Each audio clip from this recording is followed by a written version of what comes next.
आपको clear visual दिख रहा होगा ग्रंथियों के बारे में, कौन सी ग्रंथि का कैसा आकार होता है। अब ये देखिए हमारा ब्रेन है, मस्तिष्क है, पीछे का भाग है, यानी इस एरिया से हम आपको दिखाने का प्रयास कर रहे हैं। ये कहलाता है थायराइड ग्रंथि। देखिए थायराइड ग्रंथि की आकार कैसी होती है, अगर कहीं आपको ऐसी ग्रंथि की तस्वीर दिखे तो आप बेशक समझ सकते हैं ये कौन सी ग्रंथि है, तो ये थायराइड ग्रंथि है।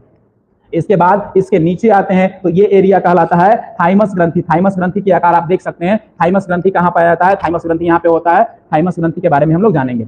फिर उसके बाद हमारा क्या हो जाता है, ये एरिया होता है हमारा लीवर। क्या होता है, ये हो जाएगा, पहले फेफड़ा समझ लीजिए फिर लीवर चलेंगे। पहले ये फेफड़ा हो जाता है, दोनों तरफ का फेफड़ा। पसली भी बताए हैं आप लोगों को, कंकाल तंत्र के बारे में पढ़ाए थे, तो फेफड़ा की पसलियों को बारे में बताए थे हम आपको। तो ये आपका हो जाएगा, क्या हो जाएगा, ये आपका हो जाएगा फेफड़ा। क्या हो जाएगा, ये आपका फेफड़ा हो जाएगा। फेफड़ा से जस्ट नीचे आइएगा तो आपका क्या हो जाएगा, लीवर हो जाएगा। क्या हो जाएगा, लीवर। कहते हैं ना हम लोग कि लीवर खराब हो गया है, नहीं बोलते हैं कि लीवर खराब हो गया है, किसी को पाचन प्रक्रिया सही नहीं है तो उसके नीचे दो किडनी हो जाती है, लेफ्ट एंड राइट क्या हो जाती है, किडनी हो जाती है। उसके जस्ट बगल में हमारा क्या हो जाता है, अमाशय हो जाता है, और उसके जस्ट नीचे हमारा क्या हो जाता है, अग्नाशय हो जाता है। ऊपर में अमाशय होता है, नीचे में अग्नाशय होता है। किडनियां दो हमारी होती है, लेफ्ट एंड राइट होती है। अब ये जो ऑर्गन सिस्टम होता है, यूरिन सिस्टम होता है, रिप्रोडक्टिव सिस्टम होता है, यानी जनन तंत्र होता है। महिलाओं में अलग जनन तंत्र पाया जाता है, पुरुषों में जनन तंत्र अलग पाया जाता है। ये बीच का जो हिस्सा है ये सब आपकी आते हैं। ऑपरेशन होता है तो हाथ को इधर उधर साइड करके तमाम चीजों को जो निकालना होता है, जो काटना होता है, उसका ऑपरेशन होता है। तो ये आपकी बॉडी के महत्वपूर्ण